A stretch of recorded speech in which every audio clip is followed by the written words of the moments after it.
Chào mừng các bạn đã quay trở lại với kênh của Điện lạnh Mai Chi. Hôm nay mình lại tiếp tục làm video clip để chia sẻ với các bạn về sửa chữa trực tiếp và ban bệnh của một cái máy điều hòa Mitsubishi Heavy. Đây, Mitsubishi Heavy. Chúng ta sẽ kiểm tra và sửa chữa xem là cái máy này nó bị mắc cái ban bệnh gì. Thì cứ mỗi sửa chữa một cái máy điều hòa mới hoặc là những cái ban bệnh mới thì mình sẽ làm video clip để chia sẻ cho các bạn và anh em đồng nghiệp chúng ta cùng tham khảo.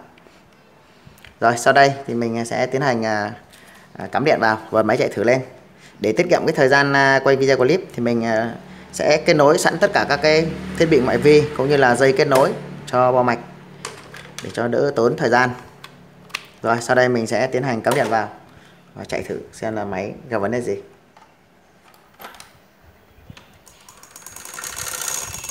Máy đang ở chế độ nhớ chạy luôn, khỏi phải bấm.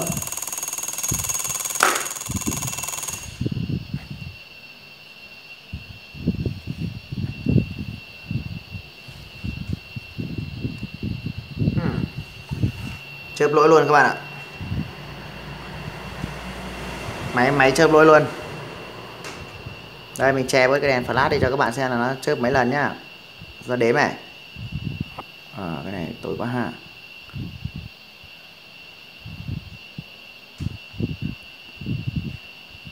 Một, hai, ba, bốn, năm, sáu.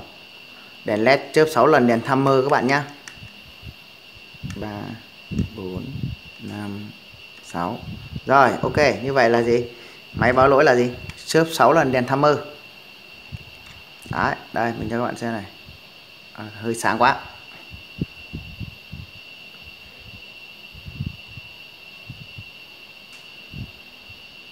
Đấy các bạn đếm lại một lần nữa cho kỹ này.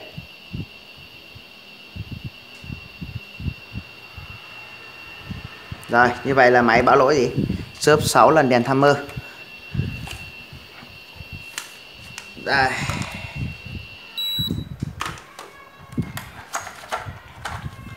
Theo như tài liệu kỹ thuật thì máy Mitsubishi Heavy lỗi chớp 6 lần đèn timer. Lỗi chớp 6 lần đèn timer, đèn hẹn giờ này là cái lỗi mà gì? Mất tín hiệu kết nối giữa bo trong với bo ngoài, hay còn gọi là tín hiệu giao tiếp. Đấy. Thì cái lỗi 6 lần là cái lỗi mất tín hiệu kết nối giữa bo trong với bo ngoài. Rồi sau đây mình sẽ tiến hành cắm điện vào và đo luôn tín hiệu giao tiếp xem là nó có tín hiệu giao tiếp hay không.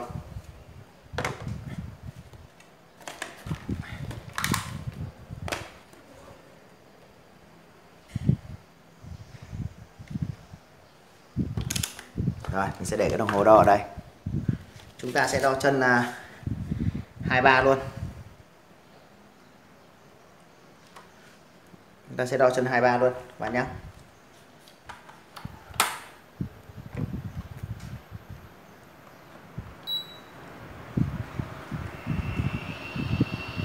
Rồi các bạn để ý này. Chúng ta đấy là đồng hồ đi, không có gì. Đấy, mình đo sẵn chân 23 rồi và đồng hồ là gì? Kim không lên gì. Như vậy là gì? Con máy này gì? Mất tín hiệu giao tiếp. Không có tín hiệu giao tiếp các bạn nhé. Đấy, đèn chớp luôn. Đấy, không có tín hiệu giao tiếp và đèn chớp luôn các bạn này. Đấy, đèn timer chớp luôn. Rồi, sở dĩ tại sao cái máy này mình là gì? Không phải chờ mà mình lại đo tín hiệu giao tiếp luôn.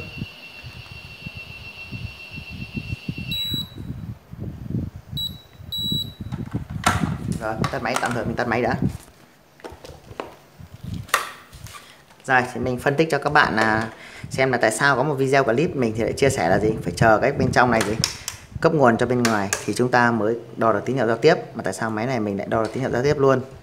Là bởi vì cái máy này ấy thì người ta thiết kế sẽ khác so với các máy khác. Đó là gì? Người ta sẽ cấp nguồn ở khối cục nóng như này luôn. Đây các bạn đến đây là người ta sẽ cấp nguồn gì? Ở khối cục nóng luôn. Đấy. Thế nhưng cũng có những bạn cũng chắc chắn là nói đến đây thì có những bạn sẽ thắc mắc là tại sao mà gì? Cấp nguồn khối cục nóng trực tiếp như này thì chúng ta lại đo được tín hiệu giao tiếp ngay. Sau khi chúng ta cắm điện chúng ta sẽ đo được tín hiệu giao tiếp ngay. Bởi vì nó cấp nguồn trực tiếp này thì khi chúng ta cấp nguồn cho máy thì lập tức là gì? Lập tức là bên ngoài này có nguồn vi xử lý mà hoạt động là sẽ có tín hiệu giao tiếp cho bên trong này ngay. Đấy. Thế nhưng cũng có những bạn sẽ hỏi mình là tại sao mà Daikin R32 hoặc là các máy Daikin người ta cũng cấp nguồn ngoài nhưng tại sao lại không đo được tín hiệu giao tiếp ngay? Thì mình giải thích cho các bạn là như này. Thì đối với Daikin R32 ấy, thì người ta cũng cấp nguồn ngoài. Đấy, thì tùy thuộc là các bạn có thể là nhiều bạn cũng cấp, người ta quy định là sản xuất là cấp ngoài, các bạn có thể là cấp trong. Thế nhưng mà R32 của Daikin ấy thì người ta cấp nguồn ngoài giống như này, nhưng mà cái bo này là gì? Lại chưa chạy ngay. Đấy, mà người ta đợi gì? Đợi cái bo bên trong mặt lạnh kích mồi cho nó, kích mồi vào cái dây số 3. Đấy, thì cái bo ngoài này lúc đấy cái khối nguồn ngoài này mới làm việc. Thì ở bên cái phần sửa chữa của máy Daikin thì mình đã chia sẻ cho các bạn nhiều video clip rồi, thì các bạn hãy tham khảo để hiểu được cái quy trình làm việc ban đầu của cái và cái quy trình làm việc của mạch giao tiếp của máy Daikin nó như thế nào. Đấy, nó phải chờ cái dây thứ 3 gì kích mồi điện áp thì cái khối nguồn ở ngoài này lúc đấy thì mới có nguồn để hoạt động. Còn thông thường thì cái dây nguồn cấp ở đây chỉ là cấp chờ thôi. Thế còn đối với máy Mitsu Heavy này thì người ta cấp nguồn vào đây, thì khi các bạn cấp điện vào cái thì lập tức là gì? Cái khối nguồn ngoài này phải làm việc và vi xử lý phải làm việc để giao tiếp, cho nên chúng ta sẽ đo được tín hiệu giao tiếp ngay. Thì trong trường hợp này là chúng ta đo là gì? Máy đang bị mất tín hiệu giao tiếp.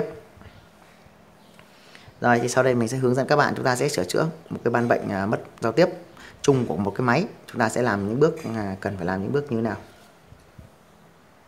Quay lại với cái ban bệnh bị mất giao tiếp của một cái máy điều hòa inverter bất kỳ thì chúng ta lại quay lại cái phần lý thuyết một tí.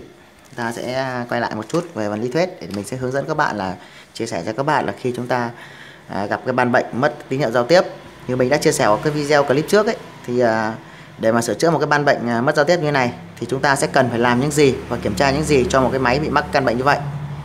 Đấy, sau khi chúng ta đã xác định là gì, máy bị mắc về căn bệnh gì, mất tín hiệu giao tiếp, thì để mà sửa chữa cái ban bệnh này thì chúng ta cần phải tiến hành làm 3 bước.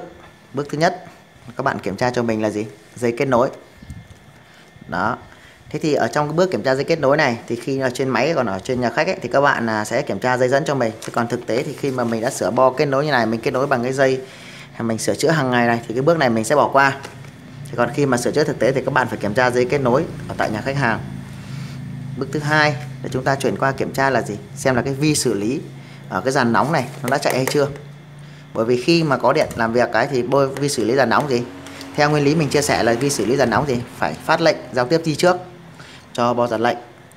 Đấy, rồi dàn lệnh mới phát trả lại cho bo dàn nóng. Như vậy thì chúng ta bước thứ hai chúng ta phải cần phải kiểm tra ra là gì? Xem vi xử lý dàn nóng đã làm việc hay chưa? Đã chạy hay chưa? Thì trong cái bước này, trong cái bước 2 này thì để biết được vi xử lý đã làm việc hay chưa thì mình chia sẻ cho các bạn đó là gì? Chúng ta sẽ có 2 cách để nhận dạng được vi xử lý đã làm việc hay chưa, vi xử lý khối dàn nóng đã làm việc hay chưa.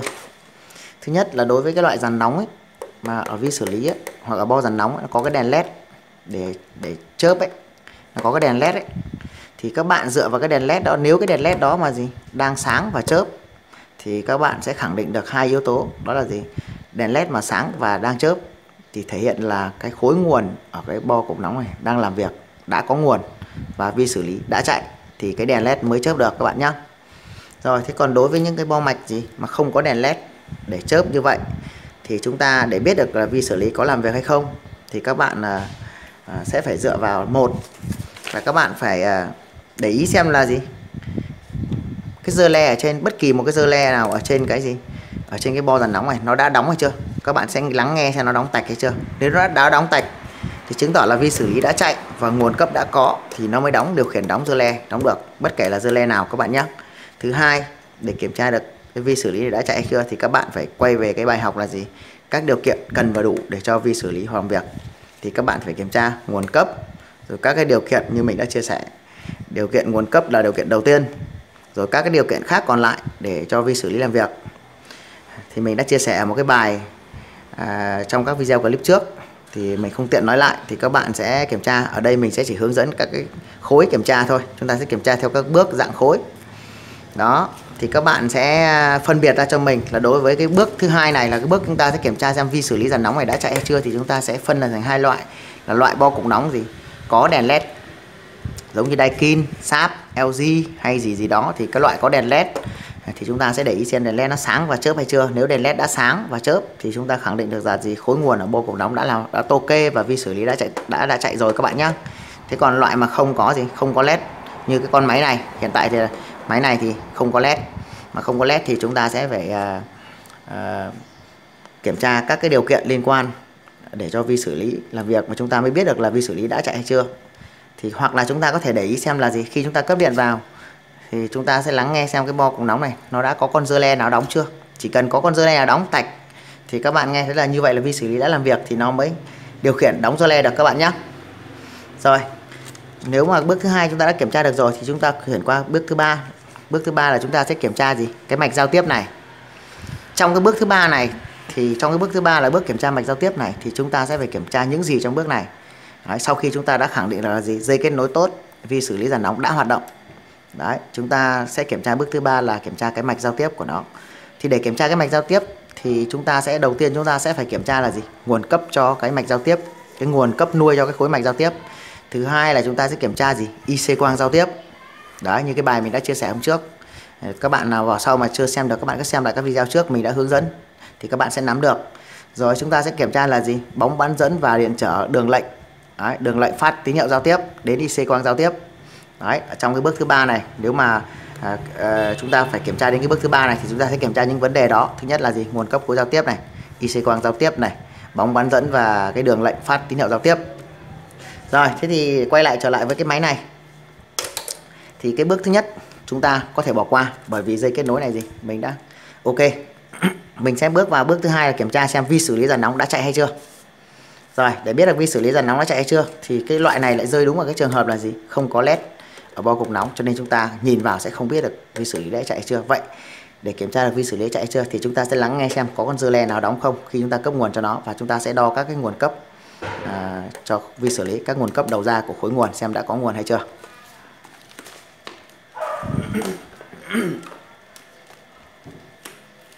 Rồi, mình sẽ để cái đồng hồ ở đây. Chúng ta trước khi đo thì chúng ta sẽ phải gì? Chúng ta sẽ phải lần mạch và chúng ta sẽ phải lần dò các cái điểm cần đo trước. Các bạn không nên là gì? Chúng ta hãy lần mạch, chịu khó lần mạch một chút để chúng ta tìm ra những cái điểm mà đo trước. Ở đây thì theo như mình nhìn thấy là chúng ta sẽ có những cái điểm đo như sau này. Thứ nhất là chân này, chân GND là chân mát, chân 5V, chân 15V và 13V. Đấy, người ta đã nhặt suốt, người ta đã ghi sẵn cho mình rồi. Vậy thì mình sẽ cấp điện và kiểm tra thử xem cái điều kiện thứ hai, xem vi xử lý này đã chạy chưa, bằng cách là mình sẽ gì, mình sẽ đo tất cả các cái nguồn cấp xem là cái mạch nguồn đã cấp được nguồn chưa, rồi ngắn nghe xem có con dơ le nào đã đóng hay chưa. Rồi, sau đây mình sẽ cắm điện vào.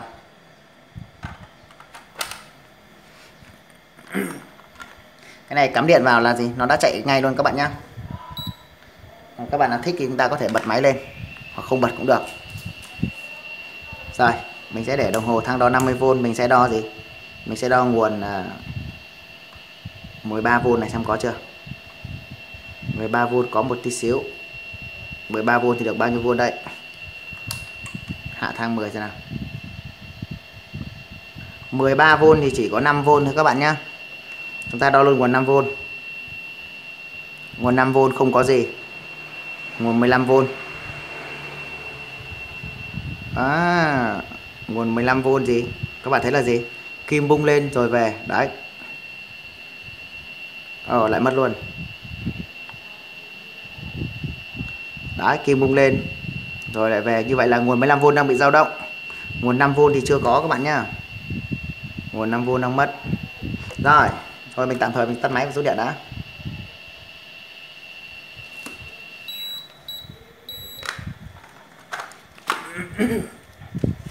Như vậy là gì? Trong cái ban bệnh mất tín hiệu giao tiếp như vậy thì mình sẽ theo từng bước mình đã chia sẻ và hướng dẫn ở đây thì chúng ta sẽ rơi vào trường hợp là gì? Vi xử lý là nóng này chưa làm việc. Bởi vì tại sao mình lại nói là vi xử lý dàn nóng chưa làm việc? Đó là gì? Nguồn cấp 5V chưa có. Các nguồn còn lại thì nguồn thì yếu, nguồn thì dao động. Như vậy chúng ta sẽ xoay quanh vào việc là gì? Sửa chữa cái gì? Cái khối nguồn của bo cục nóng này. Đó, để cho vi xử lý này chạy. Chứ chúng ta chưa cần kiểm tra đến gì? Cái mạch giao tiếp. Rồi, thì để sửa cái ban bệnh này thì chúng ta quay về cái bài gì? Chúng ta sẽ sửa nguồn, khối nguồn này chưa có và chưa làm việc. Thì chúng ta bước đầu tiên là quay về sửa nguồn thì chúng ta sẽ đo gì? Chúng ta sẽ đo điện áp 300V trên tụ lọc nguồn và cắm điện rồi rút điện. Chúng ta sẽ quay lại cái bài học đó. Bạn nào chưa biết chúng ta xem cái video clip trước Mình đã chia sẻ tất cả các vấn đề sửa chữa như thế này, các bạn cứ xem rồi các bạn sẽ học tập dần và các bạn cũng sẽ kiểm tra và làm được như này thôi. Chúng ta cứ làm từng bước. Rồi chúng ta sẽ làm gì? Chúng ta sẽ cắm điện vào. Đó, các bạn thấy đồng hồ đã có 300V. Mình sẽ rút điện ra, các bạn sẽ theo dõi em 300V này gì nó có thay đổi không. Đấy, các bạn thấy kim đang về, kim đang về.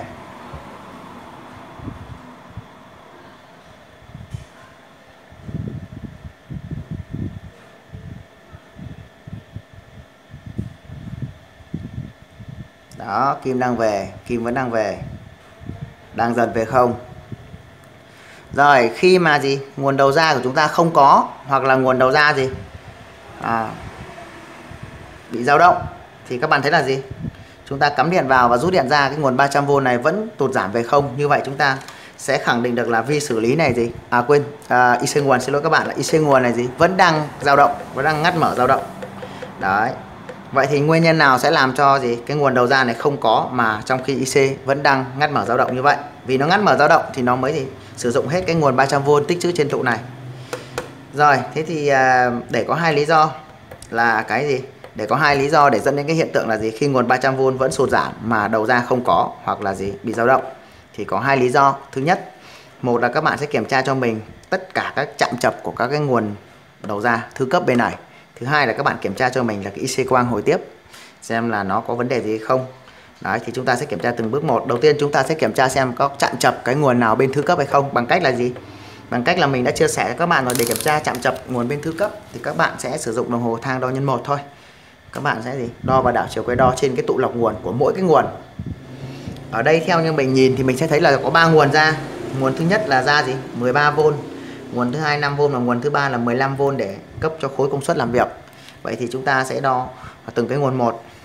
Chúng ta sẽ đo và đảo chiều quay đo trên từng cái tụ lọc nguồn đầu ra một, xem là cái nguồn nào nó có vấn đề gì không. Nếu mà một chiều lên, một chiều không lên là ok, còn con nào lên hai chiều là bị hư hỏng các bạn nhé. Các bạn thấy kim lên này, chúng ta nào que. Rồi các bạn đo thì nó nháy kim một cái. Khi chúng ta đo và đảo chiều quay đo mà kim nó chỉ gì một chiều lên và một chiều nó chỉ nháy một cái. Đấy, chiều lên này, các bạn để ý đồng hồ này, chúng ta đo lại này, các bạn thấy kim đồng hồ nó chỉ nháy lên một cái, bung lên một cái. Thấy như vậy là gì, cái nguồn này là diode và tụ lọc ok các bạn nhé, và nguồn này không chạm chập. Rồi chúng ta sẽ đo nguồn tiếp theo. Chúng ta sẽ đo cái nguồn 5V này đi. 5V là nguồn quan trọng. Chúng ta sẽ đo và đảo chiều quay đo của nguồn 5V này. Đo trên tụ lọc nguồn các bạn nhé. Các bạn cứ đo trên tụ hóa lọc nguồn. Nguồn này có vấn đề rồi các bạn này. Các bạn để ý này, nếu mà chúng ta đo chiều lên á, kim sẽ không bao giờ lên không. Bạn thấy cái này kim lên không. Đây mình chọc kim cho các bạn xem này. Đấy. Chúng ta đo thấy kim lên không. Kim lên không chính tỏ có chạm chập các bạn nhé. Đấy, các bạn thấy chưa? Kim lên không này. Mình đo lại cái nguồn lúc nãy cho các bạn xem này. Ở chiều lên, ở chiều kim lên nó sẽ không bao giờ lên không. Đó, các bạn thấy chưa? Kim lên nhưng sẽ không bao giờ lên không. Còn ở cái nguồn 5V này chúng ta đo tụ lọc nguồn, các bạn thấy là kim lên thì kim lên không này. Rồi chúng ta sẽ đảo chiều quay đo này. Đó, các bạn thấy chưa? Cả hai chiều đều kim lên không. Như vậy là gì? Như vậy là cái nguồn 5V này đang bị chạm chập các bạn nhé. Có thể là bị hư hỏng IC hoặc là cái nào đấy đang sử dụng nguồn 5V bị chạm chập. Chúng ta sẽ đo tiếp tục cái tụ lọc nguồn của cái nguồn 15V.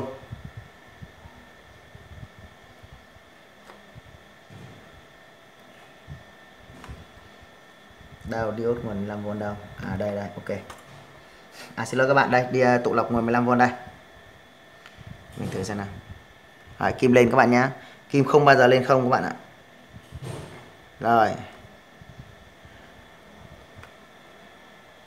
Rồi, như vậy chúng ta xác định là cái mạch này gì? Bị chạm chập cái nguồn 5V. Rồi lại khoanh nhỏ, thu nhỏ dần lại, chúng ta sẽ thu nhỏ dần lại. Khi mà cái nguồn nào nó bị gì? Bị chạm chập thì việc đầu tiên chúng ta sẽ nhấc cái con diode lọc nắn nguồn của nó ra, rồi chúng ta sẽ đo lại tụ lọc nguồn.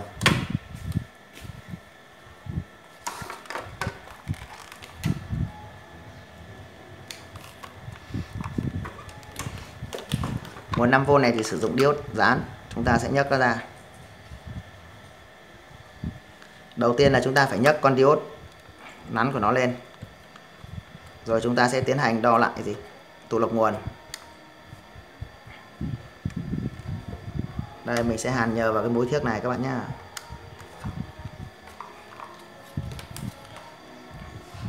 Rồi chúng ta sẽ đo thử lại xem trên tụ lọc nguồn xem nó còn lên 2 chiều không. Nếu chúng ta đo vào đây mà nhấc diode ra rồi mà chúng ta đo vào đây mà kim lên 2 chiều thì chắc chắn là gì? Có IC nào đó đang sử dụng nguồn 5V bị chạm trập các bạn nhá. Còn chúng ta đo vào nó không lên gì thì là ok. Chúng ta đo có một chiều lên nhiều và một chiều lên ít các bạn nhá.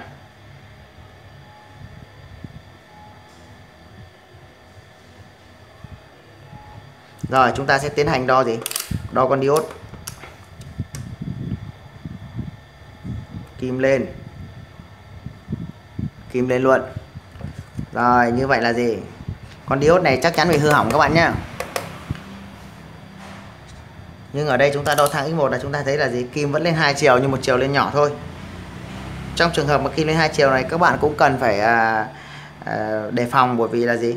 Trường hợp mà một chiều lên một chiều không lên thì hoàn toàn là ok luôn, nhưng chúng ta đo vào mà một chiều lên và một chiều lên một phần như thế này thì chúng ta cũng cần phải đề phòng là có chạm trập tiếp. Đó, còn nếu chúng ta đo vào một chiều lên một chiều không lên là hoàn toàn ok luôn các bạn nhé.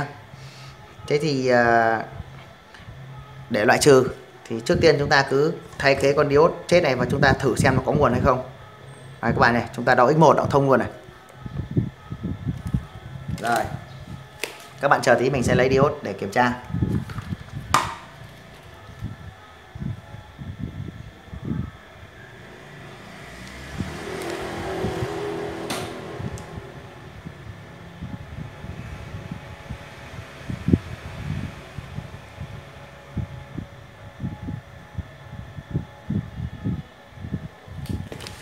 Rồi, ở đây thì mình chưa có con diode dán to như này, mình sẽ lấy tạm con diode như này, mình sẽ lắp thử vào để kiểm tra xem là nó hoạt động có ok không, rồi sau đó chúng ta sẽ tính tiếp.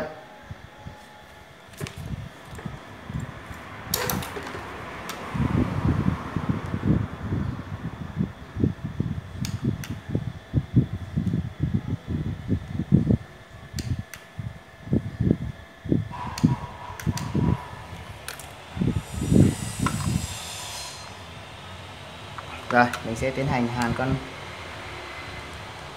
nước vào đây.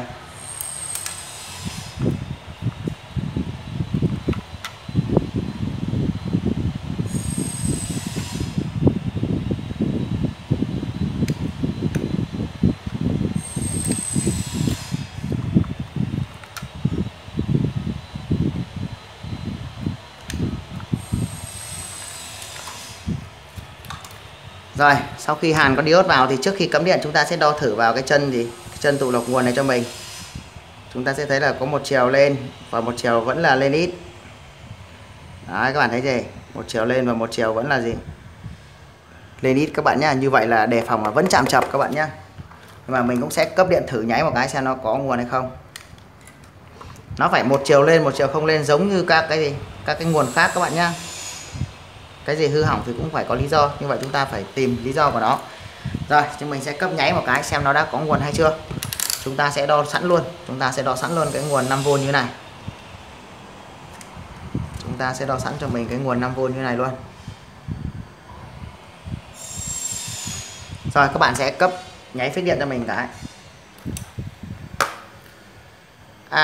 Cấp nháy phát các bạn thấy là gì? Dơ le đóng luôn. Mình cắm thử luôn này. Nhưng mà lại chỉ được có 4V. Đó các bạn thấy chưa? Nhưng mà lại chỉ được có 4V. Vậy chúng ta sẽ nhanh tay đo thử các nguồn khác xem nó có ổn định hay không. Chúng ta đo nguồn 13V này. 13V ok. 15V luôn. Chúng ta đo luôn 15V này. 15V đâu rồi? Hoa mắt. Ok 15V. Nhưng mà nguồn 5V lại chỉ được có 4V thôi các bạn ạ. Nguồn 5V chỉ được có 4V thôi. Có 5V rồi. Ok. Có đủ 5V rồi. Rồi khi mà nó có đủ 5V như này thì các bạn yên tâm nhá, các nguồn khác đều ra đều đủ. Còn nếu mà nó ra gì mà nó dao động các thứ thì các bạn sẽ phải kiểm tra lại. Còn nếu mà các bạn cấp nháy thử mà các bạn thấy là các nguồn ra này gì đều đủ như thông số người ta sản xuất đã ghi ở đây thì các bạn nói ok. Rồi thì mình sẽ tiến hành bật máy thử luôn. Mình không rút điện nữa, mình sẽ bật thử luôn. Đây điều khiển này. Rồi. Cái máy này hiện tại thì nó bị hư hỏng cái quạt dàn nóng, mà quạt dàn nóng thì người ta sử dụng quạt DC, hiện tại mình chưa có cắm quạt, nhưng mà mình sẽ đo luôn cái tín hiệu. Lốc máy chạy luôn các bạn. Lốc chạy được luôn các bạn này, chưa cần quạt, như vậy nó sẽ chạy được khoảng 30 giây. Đấy các bạn thấy chưa? Mình đo giao tiếp cho các bạn xem nhá, mình đo giao tiếp luôn, nhanh tay đo luôn.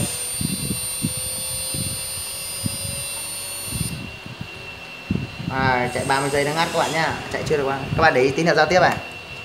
Đó, như vậy là gì? Chúng ta đo chân 23 lúc này là đã có tín hiệu giao tiếp.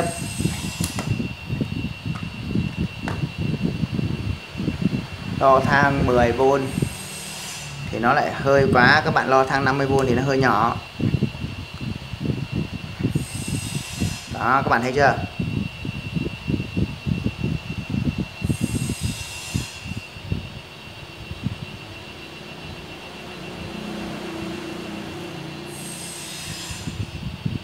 Tín hiệu dao động của nó khoảng tầm từ 8 đến 13V các bạn nhé. Đó, các bạn thấy chưa? Như vậy là gì? Vẫn là bệnh giao tiếp, nhưng mà là do bị hư hỏng cái gì? Khối nguồn ở ngoài cái bọc hùng nóng này, cho nên dẫn đến vi xử lý không làm việc và sẽ không phát xung giao tiếp được. Chứ chúng ta chưa cần kiểm tra mạch giao tiếp. Ở đây thì mình cũng chưa phải sử dụng đến cái bước thứ ba.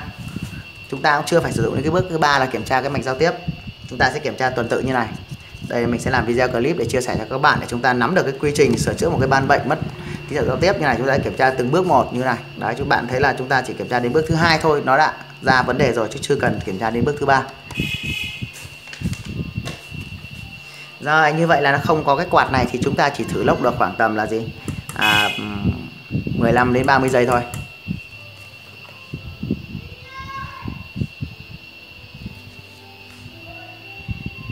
Rồi, sau đây mình sẽ tiến hành là gì? Mình sẽ tiến hành tắt máy đi. Tín hiệu giao tiếp đã có và lốc máy đã có tín hiệu khởi động. Như vậy là tín hiệu giao tiếp đã ok rồi. Đấy, do cái quạt đã bị hư hỏng là quạt DC thì mình sẽ câu một cái mạch để giả tín hiệu để chúng ta sẽ có thể thử máy được. Và sau khi sửa chữa xong cái mạch này thì mình sẽ làm một cái video clip để mình sẽ hướng dẫn các bạn là trong cái trường hợp mà cái quạt DC này, mình tắt máy đi trước đã, mà nó bị hư hỏng. Quạt này thì ở bên hãng người ta báo giá khá là cao đấy. Thì khi mà cái quạt DC này nó bị hư hỏng ấy thì các bạn này có thể đặt mua cái quạt khác để thay thế cho khách hàng là cái quạt DC. Quạt DC của nó thì cũng giống như cái này thôi. Đấy, các bạn sẽ thấy là cái quạt DC của Mitsubishi Heavy ấy thì cái rắc cắm của nó cũng to như này, nhưng mà cái chân làm việc của nó là quạt DC gì?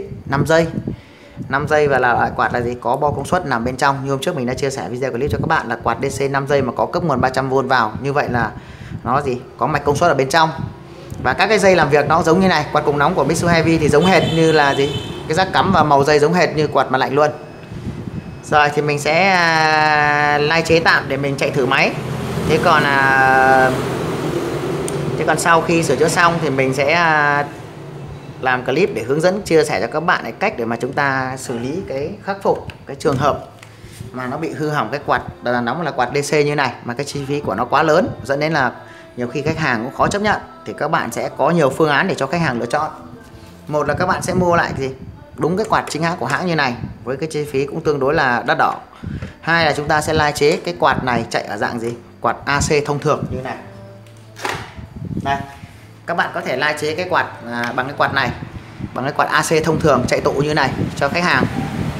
Thì chúng ta sẽ lai chế như nào thì mình sẽ làm video clip để chia sẻ cho các bạn. Chúng ta sẽ lai chế cái quạt này vào thay thế cho cái quạt 5 giây DC ở đây bằng cái quạt AC.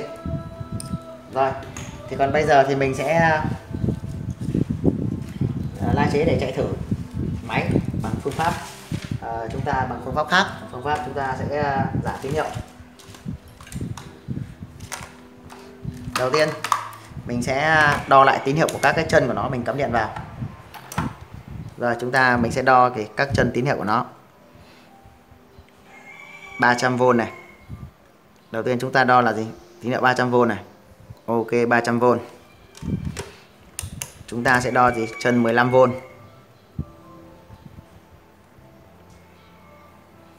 15V có.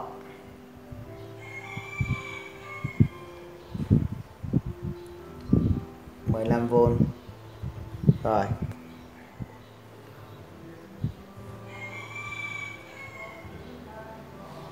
Rồi. Như vậy là gì? Như vậy sau khi mình đo xác minh lại thì cái chân tín hiệu của quạt DC 5 giây này cũng vẫn giống hệt như mình đã chia sẻ ở các video clip trước.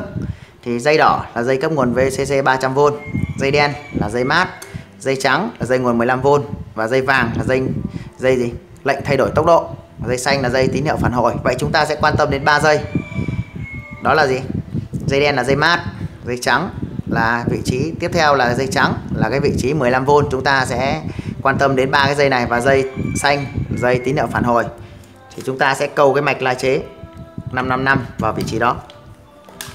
Thì ở cái video clip mà hướng dẫn độ thì mình sẽ hướng dẫn cụ thể hơn, còn ở đây thì mình thử máy thì mình sẽ làm luôn, mình sẽ không nói ở video clip này nữa.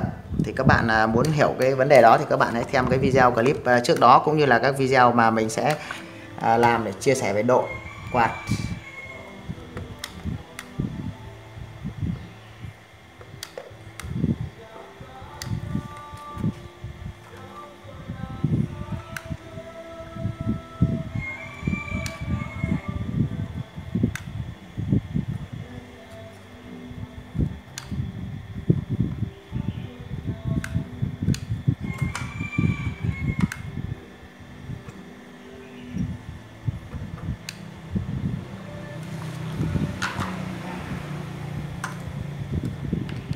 Rồi, sau đây mình sẽ cắm máy vào và chạy thử luôn.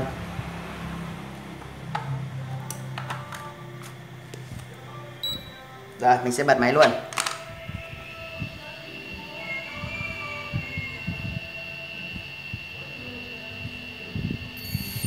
Rồi, các bạn sẽ thấy là lốc chạy luôn. Rất nhanh chạy lốc. Con này độ trễ nó rất là nhanh.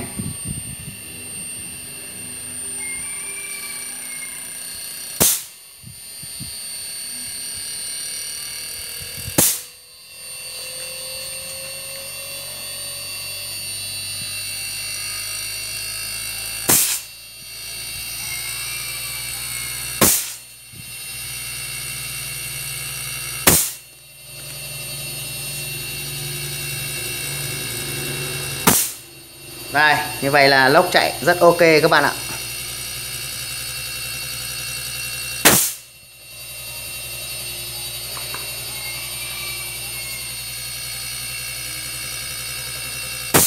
Rồi, ok.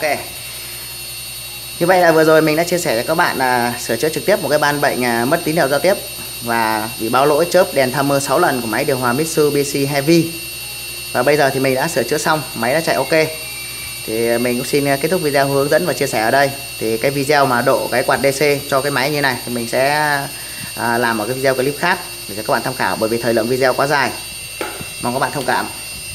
Rồi, một lần nữa cảm ơn tất cả các bạn đã dành thời gian quan tâm theo dõi video clip của mình. Và xin chúc tất cả các bạn thành công. Cũng như là bạn nào mà chưa phải là thành viên thì hãy bấm nút đăng ký kênh để ủng hộ mình. Mà nếu các bạn thấy video của mình hay và hữu ích thì bấm nút like để ủng hộ mình. Và mình xin kết thúc video hướng dẫn ở đây. Thân ái chào các bạn và hẹn gặp lại các bạn ở trong các video chia sẻ tiếp theo.